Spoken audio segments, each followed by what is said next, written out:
Break news చూస్తున్నాం. కాకినాడ జిల్లా పిఠాపురం గొల్లపురంలో కుక్కల బెడద భరించలేక కుక్కను ఉరితీశారు స్థానికులు. అధికారులకు ఎన్నిసార్లు చెప్పినా కుక్కల నివారణకు చర్యలు తీసుకోవడం లేదంటున్నారు. దీంతో స్థానికులే కుక్కను పట్టుకుని ఉరితీశారు. ఇలాగైనా అధికారులు స్పందిస్తారని కోరుకుంటున్నారు.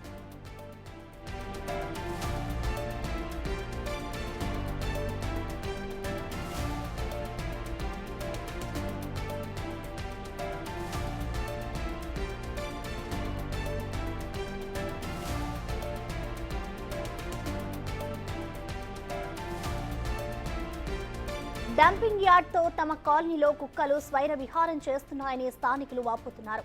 చెత్త వేయడం వల్ల కుక్కలు ఇష్టం వచ్చినట్లు తిరుగుతూ దాడులు చేస్తున్నాయంటున్నారు. కనిపించిన వారిపై దాడులు చేస్తూ గాయపరుస్తున్నాయని ఆవేదన వ్యక్తం చేస్తున్నారు. ఒక్క రోజులోనే 12 మందిని కరిచాయని స్థానికులు చెబుతున్నారు. దాడి చేసిన కుక్కను అధికారులు పట్టుకోకపోవడంతో స్థానికులే చంపేశారు.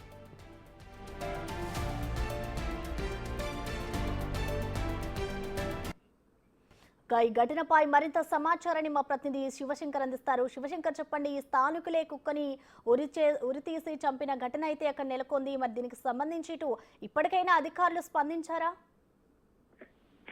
Thank you Prasanna. అధికారులు అయితే ఇప్పటికీ స్పందించిన పరిస్థితిలో ఉన్నాయి. ఎందుకంటే కుక్కల్ని ఏదైతే బహిరంగంగా తిరిగే కుక్కల్ని చంపకూడదు అంటూ కూడా గతంలో కొంతమంది ఎవరైతే జంతు ప్రేమికులు ఉన్నారో వాళ్ళందరూ కేసులు వేసిన నేపథ్యంలో వాటిని బహిరంగంగా చంపే అధికారం లేనందున అధికారులు అయితే ప్రస్తుతానికి అయితే స్పందించలేదు. కానీ కాలనీ వాసులు ఎవరైతే గొల్లపురం మండలం ఏదైతే పిఠాపురం నియోజకవర్గం గొల్లపురం మండలం పోలీస్ స్టేషన్ ఎదురుగా ఉన్న ఎస్సీ కాలనీకి వెళ్లే డంపింగ్ యార్డ్ వల్లే మాకు ఈ కుక్కలన్నీ కూడా ఇక్కడికి వచ్చి చేరుతున్నాయంటూ ఈ డంపింగ్ యార్డ్ నైనా కనీసం వేరే చోటకి మార్చాలంటూ కూడా అధికారులని ఆ కాలనీ వాసులందరూ కూడా విన్నవించుకుంటున్న పరిస్థితులు ఉన్నాయి.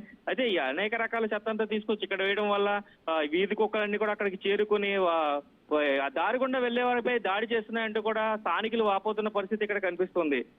ఇప్పటికైనా అధికారులు స్పందించి ఈ డంపింగ్ యార్డ్ అయినా మార్చి ఆ ఉన్న కుక్కలన్నీ కూడా పిచ్చి కుక్కలు కూడా కొన్ని ఉన్నాయి, మామూలు కుక్కలు ఉన్నాయి, వాటన్నిటిని కూడా నిర్మూలించాలంటూ కూడా అయితే కాలనీ వాసులు కోరుకుంటున్న పరిస్థితి కనిపిస్తుంది. ప్రశ్న. Thank you Shivshankar.